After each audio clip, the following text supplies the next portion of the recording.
Mais uma operação aqui dentro do capítulo de números fracionários é a operação de potenciação e radiciação. Da mesma forma que a gente trabalha com adição, subtração, multiplicação e divisão no conjunto dos naturais e também aqui nos números fracionários, a potenciação e a radiciação também pode ser trabalhada. Muitas consequências são extremamente parecidas, né? A potência e a raiz de números naturais tem muita coisa parecida nela com os números fracionários. Só que os números fracionários, obviamente, têm algumas particularidades que é típica desse tipo de número. Mas eu vou apresentar aqui para você. Mas primeiro eu quero fazer uma breve revisão da ideia de potência e da ideia de raiz antes da gente entrar na potência e raiz propriamente dita de fração. Então primeiro vamos relembrar aqui alguns nomes importantes. Vamos lá para a definição primeiro. Olha só. Se A, B e X são números reais, define-se a operação potenciação A elevado a X igual a B, em que A é a base, X é o expoente e B é a potência. Então, o que está escrito aqui? O que eu quero relembrar aqui com você? Quando a gente está trabalhando com operação de potenciação, a gente tem essa estrutura, A elevado a X igual a B. E cada um desses elementos, eles recebem nomes. Então, por exemplo, ó, esse A, a gente chama ele de base. Então, A é minha base. Aqui o X é o meu expoente. X é o expoente. E o B, que é o resultado, ou que é a consequência da operação, é o que a gente chama de potência. Então, vamos lá. Esses aqui são os nomes específicos de cada um desses elementos. Quando a gente trabalha com o expoente natural, a gente define o expoente natural da seguinte forma. Então, vamos lá. A gente tem aqui um certo A, que é a minha base, elevado ao expoente zero. Por definição, sempre que eu tenho o expoente zero, e se a minha base for diferente de zero, é claro, o resultado vai ser 1, tá bom? Isso é uma definição. Então, todo número diferente de zero que for elevado a zero, o resultado vai dar 1. E você continua. Eu tenho aqui também A elevado a 1, que é quando o meu expoente é o número 1. Quando o expoente é o número 1, o resultado é o próprio A, é a própria base. E ó, 0, 1, quem que vai ser o próximo? 2. O que é A elevado a 2? É A vezes A. É você repetir a base 2 vezes. A elevado a 3. O que é A elevado a 3? É A vezes A vezes A. Observa que já deu para notar um padrão. Você pode generalizar isso daqui, fazendo A elevado a N. Quem é N?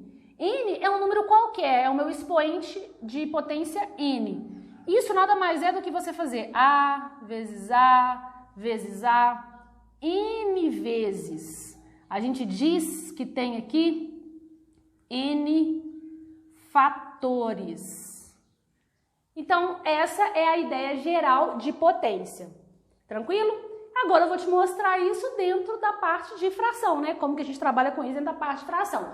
Então, importante, para elevar uma fração a um expoente natural, basta elevar o numerador e o denominador a esse expoente. Como assim? Vamos lá, vamos relembrar, vamos ver isso. Imagina que você tem uma fração, elevar uma fração qualquer, vamos até usar uma letra para representar, vou colocar C sobre D. Uma fração. Claro que nos exercícios aqui vai ter número no lugar, mas estou generalizando. C sobre D elevado a um expoente N. O que você vai fazer? Você simplesmente vai fazer C elevado a N dividido por D elevado a N. É o que está escrito aqui, ó. Para elevar uma fração a um expoente natural, basta elevar o numerador e o denominador a esse expoente. Foi isso que eu fiz. Essa é a minha fração. Eu elevei cada um dos elementos ao expoente dado. Beleza? Olha, toda potência de expoente 1 é igual à base. Da mesma forma que acontece com o número natural. Olha, quando eu tenho uma base A elevada a 1, o resultado não é o próprio A? De modo similar, se eu tiver uma fração C sobre D, isso tudo elevado a 1. Qual que é a resposta? É o próprio C sobre D. Repete a base. E por fim, toda potência de expoente zero e base diferente de zero é igual a 1, da mesma forma que acontece com os números naturais.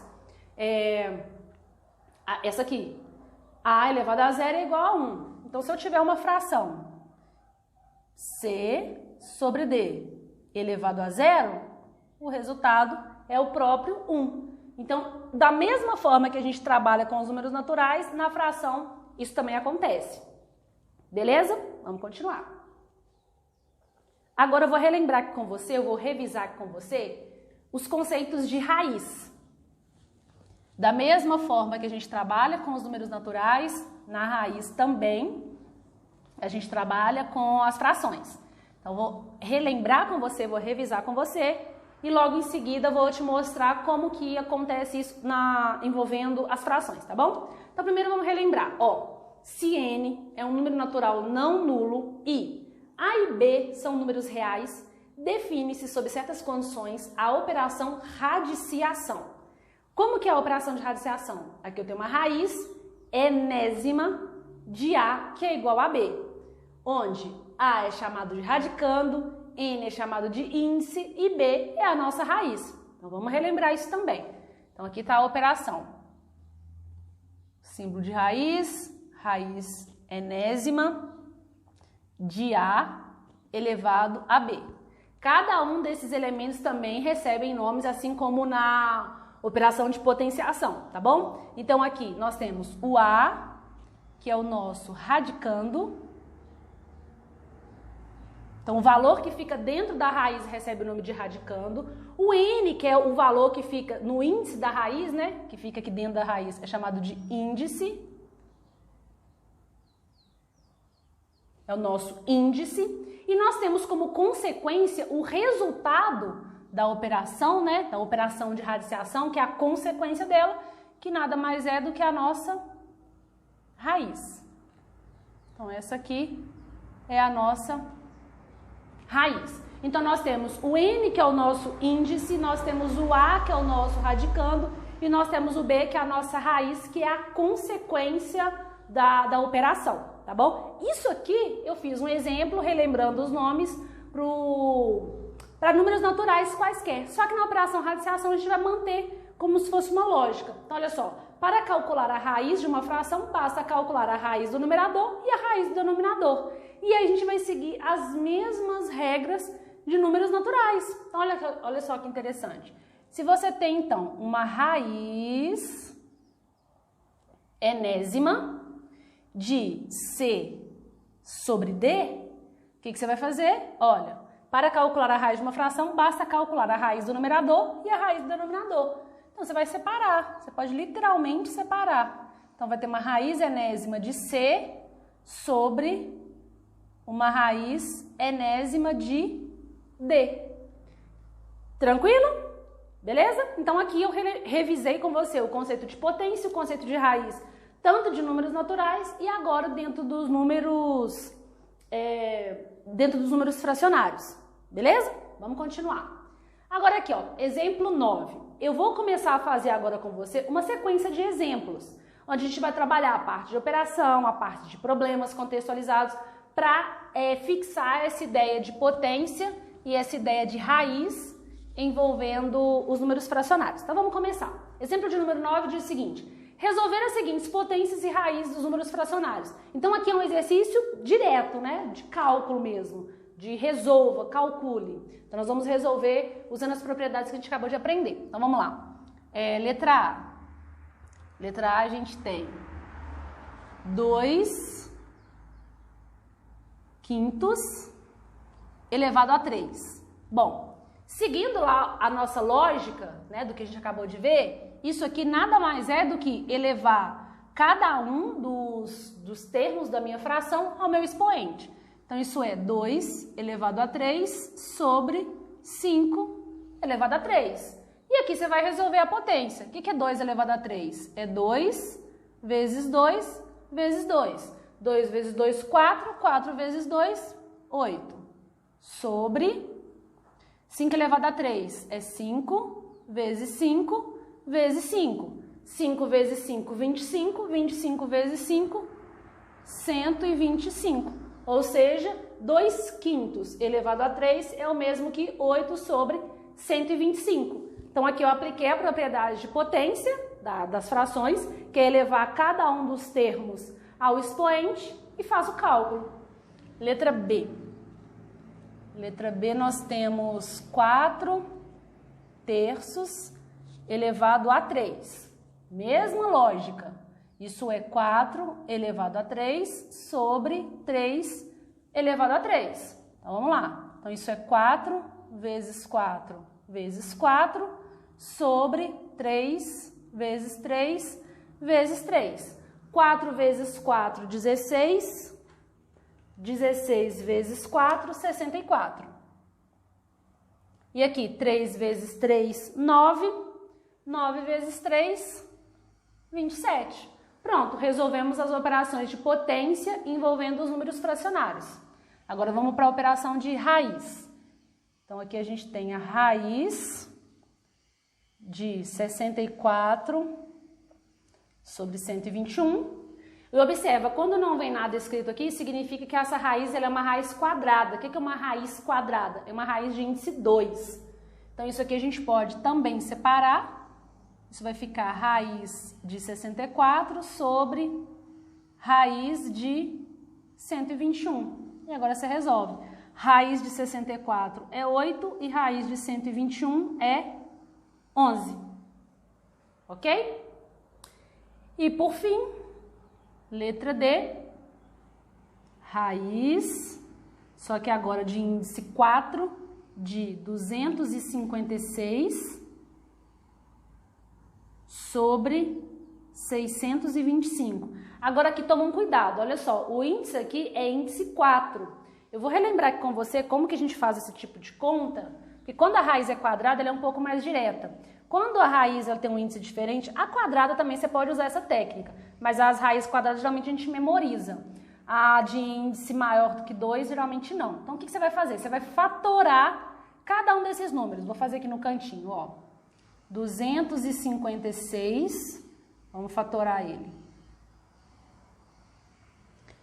256 dividido por 2 vai ficar 128, dividido por 2, 64, dividido por 2, 32, dividido por 2, 16, dividido por 2, 8,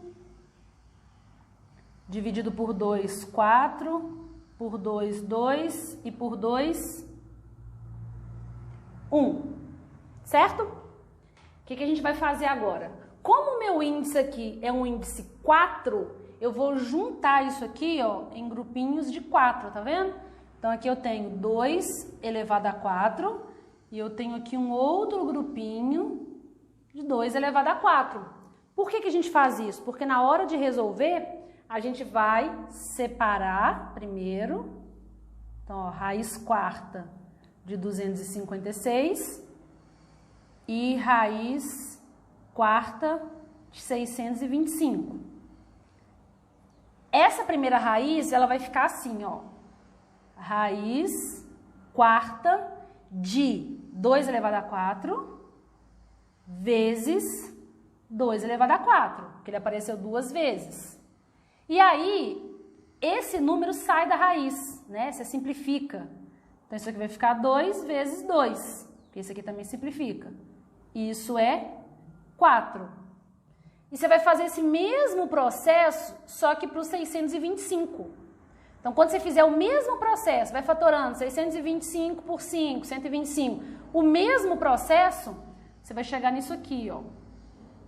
Raiz quarta de 5 elevado a 4. Que aí você vai simplificar e isso vai ficar 5. Então, ou seja, quem que sobrou? 4 para o de cima, 5 para o de baixo. Então, o resultado dessa operação é 4/5. Então, a raiz quarta de 256 sobre 625 é 4/5. Tranquilo? Eu vou começar agora uma sequência de exemplos envolvendo o tópico de números fracionários, só que agora englobando tudo que a gente já estudou. A ideia de fração, as operações com fração, adição, subtração, multiplicação, divisão, potência, raiz, só que agora isso tudo misturado, que é a maioria das formas que é cobrado nos exercícios, né? Muitos exercícios não vêm assim, calcule e resolva. Vem uma situação contextualizada, onde você tem que interpretar, extrair dali a informação necessária e aí só em seguida você vai efetuar as contas, né? Fazer os cálculos propriamente dito. Então, agora eu vou começar uma sequência de exemplos desse tipo. Vamos lá para o primeiro. Exemplo de número 10. Dos moradores de Piraporinha, 1/3 deve votar em João Valente para prefeito e 3/5 devem votar em Luiz Cardoso. Que fração da população não votará em um desses dois candidatos? Então vamos entender o problema. Primeira parte, interpretação. Eu sei que 1/3 da população vai votar no candidato João e eu sei que 3/5 da população vão votar no candidato Luiz. Eu tenho na forma de fração a quantidade que vai votar nesses dois candidatos. Só que a pergunta é, qual a fração da população não vai votar em nenhum desses dois candidatos?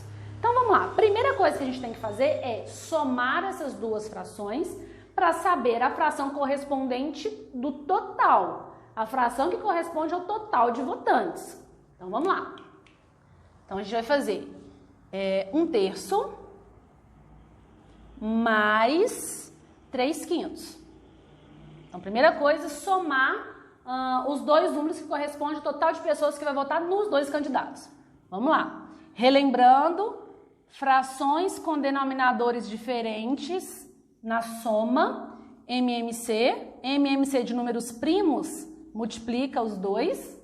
Acha as frações equivalentes agora. 15 dividido por 3, 5. 5 vezes 1, 5. 15 dividido por 5, 3. 3 vezes 3, 9. Agora você vai somar. 9 mais 5, 9. 10, 11, 12, 13, 14. 14 sobre 15. Vamos entender o que significa esse 14 sobre 15. Esse 14 sobre 15 é a quantidade de moradores que vai votar em um dos dois candidatos. Então, isso, 14/15 da população de moradores irá votar em um dos candidatos. Agora, o que você tem que pensar? Olha só. Pensa o seguinte, a população total corresponde a 1/3. 1/3 corresponde a 15 sobre 15. E por que eu usei 15 sobre 15 para representar o meu inteiro? Porque eu sei que 14 sobre 15 é a parte que vai votar em um dos candidatos. Eu preciso achar a parte que não vai votar. Para achar a parte que não vai votar, eu pego o total de moradores e subtraio da parte que vai votar. Então, ó, 15 sobre 15 é o total. 14 sobre 15 é a parte da população que irá votar. Logo, subtração com denominadores de mesma base, mantém a base e subtrai. 15 menos 14, 1. Então, a pergunta é, qual é a fração da população que não votará em um desses dois candidatos? A resposta é 1 sobre 15. Então, ou seja, 1/15 da população não vai votar em nenhum desses dois candidatos. Tranquilo? Vamos para o próximo exemplo? Então, vamos lá. Exemplo de número 11. Exemplo de número 11 diz o seguinte. 104 alunos de um curso são destros. Se 1/9 dos alunos são canhotos, quantos estudantes tem o curso? Então vamos lá, primeiro interpretar. Eu tenho duas informações. Eu tenho a quantidade de alunos que são destros, em quantidade mesmo de alunos, número de alunos, e eu tenho a quantidade dos alunos que são canhotos, só que não em quantidade de alunos, e sim em forma de fração. Então vamos desmembrar essas informações. O que a gente sabe? A gente sabe que 1/9 dos alunos são canhotos. Bom, o que eu preciso fazer? Eu preciso encontrar a fração correspondente à quantidade de alunos que são destros. Como que a gente faz isso? Pega a quantidade total de alunos, que é o nosso inteiro, que nesse caso vai ser 9 sobre 9, subtrai da quantidade de alunos que são canhotos. Isso vai dar denominadores de base igual, mantém a base, subtrai o numerador. Mantém o denominador e subtrai o numerador. Então, ó, isso é o meu inteiro, essa é a quantidade de canhotos. Então, essa é a quantidade de alunos que são destros. Agora nós já temos as duas frações correspondentes a essas duas informações. Só que nós sabemos que 104 alunos do curso são destros. Então vamos entender. Destros corresponde a essa fração. Vamos fazer um desenho para ilustrar? Olha só. Vamos fazer um desenho aqui. Aqui está o meu todo, que é a quantidade total de alunos. Vou dividir em 9 partes. 1, 2, 3, 4, 5, 6, 7, 8, 9. Desses 9 quadradinhos, aqui, ó, esses que eu estou colorindo em preto, corresponde aos alunos que são destros. Então, vou colorir 8 quadradinhos. Aqui são os alunos destros. Só que nós sabemos... Ah, tá. Vamos colorir essa aqui só para ficar fechado, né? Então, aqui o que está de vermelho são os alunos que são canhotos. Beleza. Nós sabemos que 104 alunos são destros. Então, o que significa isso? Significa que dentro desse grupo aqui, ó, tem 104 alunos. O que a gente vai fazer então? Não são 8 quadradinhos? Vamos dividir. 104 dividido por 8, 13. Ou seja, dentro de cada quadradinho aqui, ó, tem 13 alunos. E, obviamente, dentro dos quadradinhos que está colorido de preto, mas também dentro do quadradinho que está de vermelho. Porque se você lembrar da ideia de fração, eu tenho que dividir tudo em partes iguais. Qual é a pergunta? Quantos estudantes tem o curso? O curso é todo mundo. Então, são os 104 que estão aqui, que são os destros, mais 13. Então, é só você fazer uma soma. 104 mais 13. 7, 117. 4 mais 3, 7. 0 mais 1, 1. E 1 aqui. Então, ou seja, 117 alunos no total. Então, como a pergunta é quantos estudantes tem o curso tem 117 estudantes. Bem tranquilo, né? Vamos dar sequência? Vamos lá, mais um exemplo. Exemplo de número 12 diz o seguinte: a estrada que liga duas cidades, A e B, está sendo reformada. Se 1/3 já foi reformada e ainda faltam 20 quilômetros, qual o comprimento dessa estrada? Então vamos lá, de novo, sempre interpretando o problema, extraindo as informações necessárias e aí se monta as operações.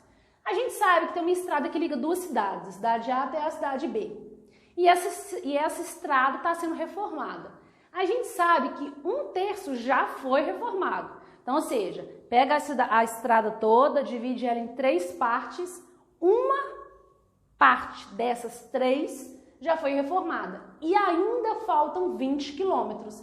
A pergunta é, qual o comprimento dessa estrada? Vamos lá, vou fazer um desenho para ilustrar a situação. Vou fazer aqui o retângulo que vai corresponder à estrada.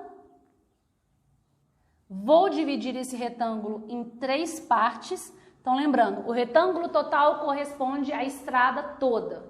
Cada partezinha corresponde à parte como foi dividida. E a gente sabe que 1/3, que é essa parte que eu colori, já foi reformada. Então, vamos começar a fazer as contas agora. Ó, 1/3 já foi reformado. Já foi reformado.